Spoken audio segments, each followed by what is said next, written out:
Olá, bem-vindos ao TV Infância, o programa que dá voz à criança, discutindo os temas nas áreas da educação, saúde e cultura. O nosso tema de hoje é mídias, a mídia na infância. E para isso nós temos aqui um convidado muito especial, que é o César Cinício. O César, além de ser um grande companheiro, amigo eterno, também é professor de línguas, é autor, psicólogo, músico. E o César também é booktuber. César, muito obrigada por ter vindo, por ter aceito o nosso convite. E começa explicando para o público o que é booktuber. E depois a gente já entra nas mídias infantis. Legal. Cirlândia, booktuber é um youtuber, ou seja, alguém que faz vídeos para a internet e que especificamente fala sobre livros. Então, a gente tem um canal, Cabine Literária, no qual a gente lê livros, comenta sobre lançamentos e etc., dentro dessa ideia de comentar sobre qual a nossa opinião e etc., e influenciar o pessoal a ler mais. É isso que a gente faz lá no Cabine Literária. Excelente, muito bom. Então são temas variados, né? Sim. Sim, excelente. Bom, mas como o nosso foco de hoje são mídias infantis, César, explica para nós o que são mídias infantis, que são mídias digitais, na verdade, né? E aí depois a gente vai entender como que essas mídias digitais influenciam na infância, no comportamento e assim por diante. Mas vamos começar com a pergunta, o que são as mídias digitais, César? As mídias digitais são todas as formas através das quais as pessoas acessam informação. Então a gente tem desde a televisão e do rádio, que são as mídias mais tradicionais, e hoje a gente tem dentro do que estão virando digitais, né? Hoje em dia são transmitidas já de forma digital, mas hoje a gente tem também diversas outras plataformas, como por exemplo o YouTube, plataforma de vídeo. Dentro do próprio Facebook a gente tem transmissão de vídeo, o WhatsApp tem possibilidade de você mandar vídeo, etc. Então, tudo aquilo que, de alguma maneira, conecta as pessoas pode ser considerado uma mídia digital. Muito interessante. E pensando nas questões da infância, como que as crianças hoje, César, se comunicam por meio dessas mídias digitais? Que nós sabemos que há uma grande população de crianças, adultos, enfim, todos se comunicando com as mídias digitais, e é importante que nós possamos compreender como isso funciona em relação às crianças. Fala um pouco, César. O que tem acontecido é que cada vez mais as crianças têm acesso a esse universo, porque, na verdade, os aparelhos são hoje mais acessíveis, mais baratos, e eles acabam sendo também uma fonte de entretenimento. Então, muitas vezes os pais presenteiam as crianças com um tablet ou com um celular, e através desses aparelhos as crianças vão ter acesso a essas mídias diversas. Então, o acesso da criança vem desde muito pequenininho, dos joguinhos e dos vídeos e etc., que a criança vai começando a aprender a buscar. Então, hoje, isso quase que é uma coisa que já está dentro do DNA da criança, assim, quase, né? Nós, que somos um pouco mais velhos, somos os imigrantes digitais, porque nós chegamos depois, mas essas crianças, elas já estão nascendo num mundo que Exatamente. é digital, então eles são nativos digitais e provavelmente vão enxergar o mundo de uma maneira diferente por causa disso. Sem dúvida nenhuma, os nossos filhos, as crianças, terão outra postura frente às questões, né, em relação ao cotidiano, influenciados provavelmente por esse movimento. Sim. Agora, César, só para a gente entender melhor, quais os impactos que a vida digital causa para os pequenos? Principalmente, você citou aí desde bebês, né? E a gente sabe que realmente os bebês, eles praticamente começam a balbuciar, ou mesmo a mexer, ou a tocar, e já começam a interagir com as mídias digitais. Quais os impactos para os pequenos, César, no futuro? Uma coisa que é importante é que a gente, a partir de agora, está começando a ter estudos longitudinais, né, que estão começando a olhar desde que a criança nasce até um certo período. Então, como, na verdade, tudo isso é muito recente, esses estudos estão em andamento. tentando avaliar como é que isso tem um impacto na vida da criança, na forma como ela encara o mundo e etc.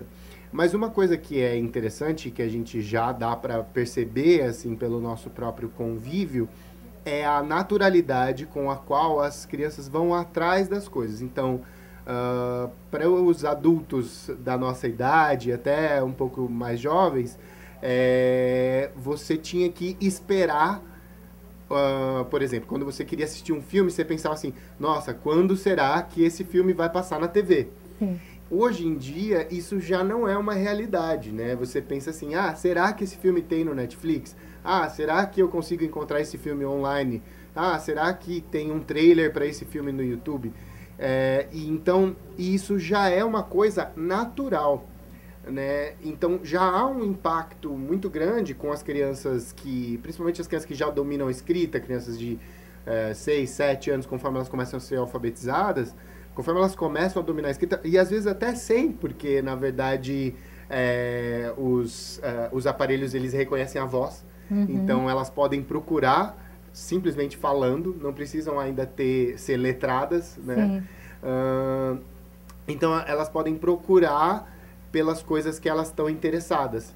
Então, se a criança digita ou fala Peppa Pig, vai aparecer lá Peppa Pig, ou qualquer outro desenho que ela tenha interesse. E isso é uma coisa muito interessante porque modifica essa relação com a mídia. Então, nós tínhamos uma relação com a mídia que é essa questão do esperar vir, né? Esperar chegar. E a criança de hoje, ela tem uma relação com a mídia que é o que eu quero que essa mídia me traga. Então, isso já dá para perceber muito claramente que a criança vai até o que ela deseja, ela tem muito mais clareza a respeito do controle que ela tem e fica insatisfeita, por exemplo, se tem pouco controle. Muito exigente, né? Muito mais exigente. Embora todo mundo acabe, vez ou outra, apelando, por exemplo, para a televisão, né, que é uma coisa aí da curadoria, depois a gente pode falar. Entendi, excelente, muito bom. César, embora a gente não tivesse pensado, enfim, a ideia de falar mais especificamente das mídias, mas a sua resposta me trouxe uma curiosidade de pessoas, inclusive, já me perguntaram se, por exemplo, se eu sou a favor ou contra utilizar tablets, utilizar esses meios mais, que estão mesmo no cotidiano da criança, na escola. E algumas escolas são contra, algumas escolas são a favor. O que você acha como especialista da área? O que a gente precisa ficar atento, eu acho que sempre é importante entender qual é a política da escola. Se a escola tem uma política contra, ela provavelmente tem uma razão para ser contra. Se você é pai de uma criança que estuda numa escola onde o tablet é proibido, tenta entender, tenta descobrir qual que foi a motivação que levou a escola a tomar essa decisão e vice-versa. Se é um lugar que aceita, por que aceita? Né? Porque o mais importante é o que há por trás. Porque se a gente for pensar de uma maneira mais ampla, na verdade, a mídia digital, ela não é nem boa e nem ruim por si só. Depende do que você vai conseguir acessar. A maioria dos argumentos contra o uso dos tablets e aparelhos afins na escola tem a ver com, na verdade, a falta de capacidade de controle do que você é capaz de ver ali. Sim. Então, existem alguns mecanismos de controle, como, por exemplo, o modo para crianças. Existem alguns aplicativos que têm esse tipo de controle, mas, na verdade, mesmo esses controles, eles são facilmente contornáveis. Sim. A criança um pouquinho mais velha, que já tem uma certa malandragem com a tecnologia, ela consegue contornar aquilo. Não necessariamente vai ver, por exemplo, alguma coisa muito violenta ou qualquer coisa do gênero, mas, de repente, vai acessar um conteúdo que os pais ou a escola não concordam. Então, quem não concorda normalmente tem esse tipo de argumento, a falta de controle. Por outro lado, as instituições que concordam que a criança deve trazer aquilo para a escola, pensam o seguinte: com ou sem controle, as crianças vão acessar essas mídias. Então, assim, com ou sem controle, você der para ela ou ela pegar do amiguinho, ela vai conseguir acessar, porque as mídias digitais, elas estão em todo lugar, né? Não tem como fugir muito disso. Então, o que essas instituições acabam dizendo é, na escola você tem um espaço educativo no qual você pode aprender a lidar com aquilo de uma maneira melhor. Você pode debater, de repente, por exemplo, aparece um conteúdo que não é um conteúdo que, por exemplo, o professor considera adequado para aquela faixa etária.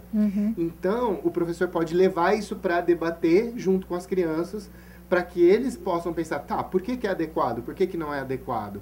O que é uma classificação etária? Por que isso existe? Então, normalmente as instituições que liberam têm esse tipo de pensamento por trás. Já que a criança vai acabar acessando de toda forma, é melhor estar na escola porque aqui eu consigo controlar. Mas é sempre bom você olhar, porque às vezes é só preguiça. Então, vale a pena dar uma investigada de por que é que na sua escola pode ou não pode deixar o seu filho usar ou não usar o tablet. Exatamente, até porque quando se trata de mídias digitais, está aberto, o mundo está ali naquele tablet, naquele celular, está tudo disponível. E a criança muitas vezes, até por inocência, enfim, fala, né, quando ainda não escreve, fala algo e aparece muitas coisas que são semelhantes e coisas que são boas e coisas que não são tão boas assim. Então, de qualquer forma, cabe também aos pais, assim como a escola, dando o exemplo do César, não vigiar o tempo todo, mas, de certa forma, tem que estar atento, tem que ficar bastante atento a que conteúdo essas crianças estão tendo acesso. Mesmo que elas não estejam buscando algo que não seja favorável para ela, vai aparecer algumas coisas, vão aparecer algumas coisas que, de fato, pode ser que não contribua para aquela etapa do desenvolvimento, para a psique, enfim. Então, vale a pena, não é? Ter esse não controle excessivo, porque isso é meio complicado, mas principalmente um cuidar, né? E se aparecer alguma coisa, o que fazer? Vamos parar e vamos refletir juntos, conversar com a criança. E muito provavelmente ela não tem aquela noção. Nós é que temos essa noção e que precisamos discutir, trabalhar isso com as crianças para que elas se preparem para uma próxima vez na qual muitas vezes você, pai, não vai estar presente para ajudá-la. Como o nosso tempo já está acabando no primeiro bloco, eu vou pedir, a gente vai para um breve intervalo para a gente ver aí os nossos apoiadores e volta já.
dando voz à infância, continuando discutindo o tema mídias digitais, e especificamente mídias digitais na infância, aqui com o professor, autor, psicólogo, músico, César Cinício.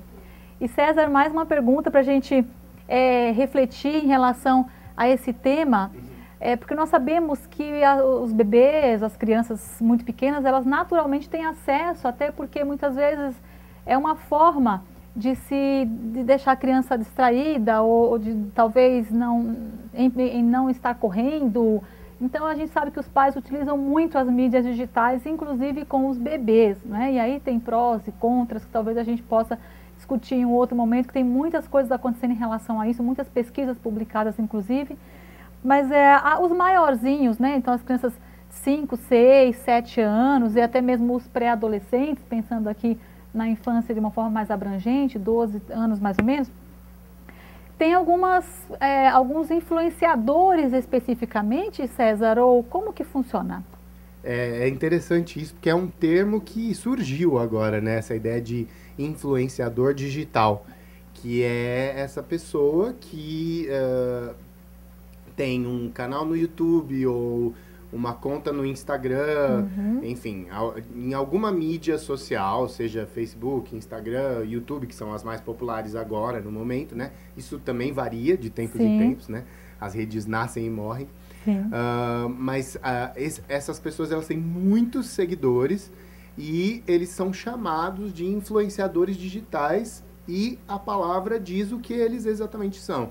São pessoas que influenciam. Então, as marcas, por exemplo, que querem anunciar o seu produto, vão lá e chamam essa pessoa para vender esse produto. Às vezes, no meio de um vídeo inocente, como se nós estivéssemos aqui conversando e eu dissesse assim, é ótimo quando a gente está aqui conversando e eu tomo o meu, e aí, sei lá, eu tomo... Já está influenciando.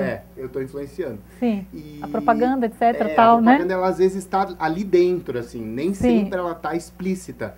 Nem sempre vamos chamar os nossos patrocinadores, nem sempre, né? E isso é uma coisa que mudou do jeito de fazer mídia e tem a ver com essa questão dos influenciadores digitais. Então a gente tem grandes youtubers, hoje em dia, Kéfera, Whindersson Nunes, o Cossielo, algumas pessoas, alguns são jogadores, então eles tem muita gente que joga Minecraft, e é interessante, porque, por exemplo, alguns são adultos, né, da minha idade, 30 e poucos anos, e que jogam Minecraft, que é um joguinho tecnicamente de criança. Não exatamente, é um jogo de criar, qualquer um pode participar. Mas aí eles gravam vídeos jogando o joguinho e eles ficam famosos por fazer comentários, porque enquanto ele vai jogando, ele vai falando e aí ele se torna esse influenciador digital. O complexo é que a gente tem uma espécie de mistura de linguagens aí. Porque você tem um jogo que é voltado para uma linguagem mais infantil, porque você tem os bonequinhos quadradinhos, você tem a ideia de construção, uma coisa meio como se fossem blocos de Lego, mas você tem um cara adulto que tá lá e aí de repente ele usa palavras, vocabulário e etc, que são próprios de um adulto, embora esteja jogando um jogo que é próprio, tecnicamente, de uma criança.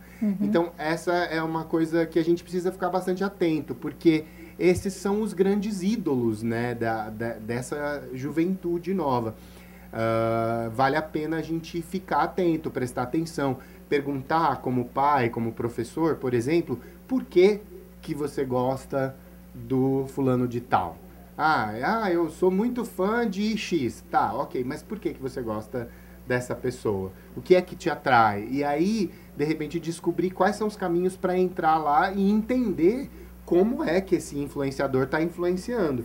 Assistir alguns vídeos, tentar entender se a coisa deve funcionar ou não, e se você deve liberar completamente ou sempre tá ali supervisionando. Acho que isso é super importante. Mas é uma realidade. Influenciadores digitais são os novos grandes astros da TV. Então, antes as pessoas queriam ser astros da televisão. Agora... E hoje as pessoas querem ser influenciadores digitais, querem ter um canal no YouTube, querem ter uma conta famosa e no muitos Instagram. tentam, né? Inclusive, Sim. tentam ter. Tem muitas crianças que fazem o canal no YouTube, os pais deixam, enfim.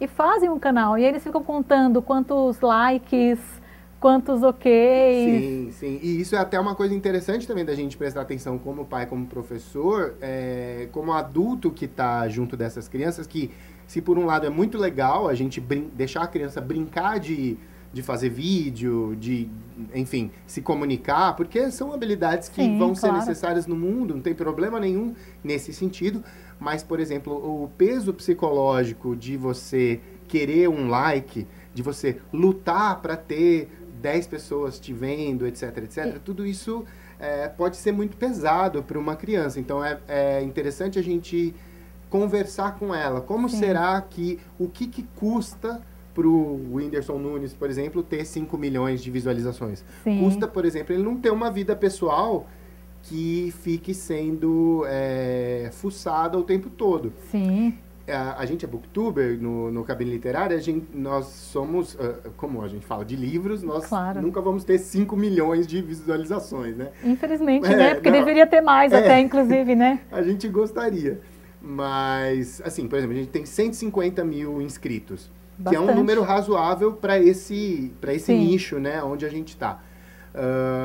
Mas, por exemplo, se eu vou numa livraria ou na Bienal, as pessoas vão me reconhecer. Sim. E isso tem uma coisa legal. Ah, que legal, eu sou reconhecido. Mas tem uma outra coisa que não é legal. É assim, eu vou estar do lado de uma pessoa. Depois as pessoas vão perguntar, quem era aquela pessoa que estava lá? Uma outra coisa que acontece às vezes nos vídeos, as pessoas perguntam, as pessoas fazem comentários do tipo, odiei esse vídeo, esse César é um chato, né? Então, e a gente fica influenciado, né? O influenciador fica influenciado de forma... porque me impacta. E olha, eu sou um adulto, psicólogo e tudo mais, e às vezes quando a pessoa me xinga lá no YouTube, porque ela tá lá sob a proteção do anonimato, eu fico afetado. Para uma criança, para um pré-adolescente que está brincando de fazer vídeo, de repente receber um comentário negativo pode significar uma coisa muito grande. Então, se você pretende deixar o seu filho fazer esse tipo de coisa e incentiva, presta atenção também nessa questão da resposta, não só da produção do vídeo, mas como que é a interação, né? Porque essa é talvez a diferença das mídias digitais. Que enquanto na TV era muito complicado, você tinha que mandar carta para a Xuxa, né? É verdade. E hoje você imediatamente, você está ali no computador, você assiste o vídeo e imediatamente você faz um comentário. E nem todas as pessoas são bem intencionadas. Às vezes as pessoas vão mandar uns comentários meio mal educados. Então, se você tem um filho que gosta de produzir conteúdo, que gosta de brincar com isso, ótimo. Mas supervisiona especialmente essa questão da interação com o público, porque as coisas podem ficar um pouco perigosas ali. É bom dar uma olhada. A questão é, o seu filho está sendo influenciado pelos influenciadores digitais. Então, se ele está sendo influenciado, cabe, sem dúvida nenhuma, aos pais, à escola, entender quem são esses influenciadores digitais que estão realmente cada dia maior, né? E muito mais. As crianças estão se influenciando muito. Então, vale muito a pena, pai, mãe, professor, entender e compreender, porque muitas vezes a criança traz esses valores que são passados pelos influenciadores para a escola, para casa, para o cotidiano, para o dia a dia. Então, pai, então mãe, professor, conheça o influenciador do seu filho, da sua filha. Agora, César, sabemos que também tem coisas positivas nessa relação, não é? Mas eu queria entender também em relação às questões, o que tem de positivo, claro que a gente sabe que tem bastante coisa, e como que os pais podem participar dessa organização, né? Porque a questão aqui não é proibir, cabe a cada pai decidir o que vai fazer com o seu filho especificamente, mas principalmente vigiar, principalmente refletir junto, porque o mundo está aí, as coisas estão acontecendo o tempo todo, não dá para a gente mais fechar o olho ou simplesmente tapar o ouvido, qualquer coisa desse tipo, não existe mais isso. Mas existe um momento de reflexão de acordo com a faixa etária, com a necessidade. Então, o que tem de positivo, como que os pais podem se organizar para participar? Legal. Eu acho que a parte positiva é assim, É uma faca de dois gumes, mas é interessante. Você tem uma participação maior, que é aquilo que eu estava comentando, que pode ser complicado, porque as pessoas podem, sob, né, o manto do anonimato, elas podem falar coisas estranhas, mas participar, então estar na mídia digital é muito interessante. Então, quando a gente assistia os filmes antigamente, a gente via muito filme de mistério, hoje em dia não funcionaria.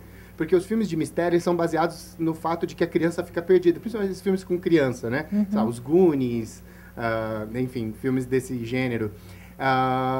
Hoje você não tem muito como fazer isso, porque o mistério ele é facilmente resolvível.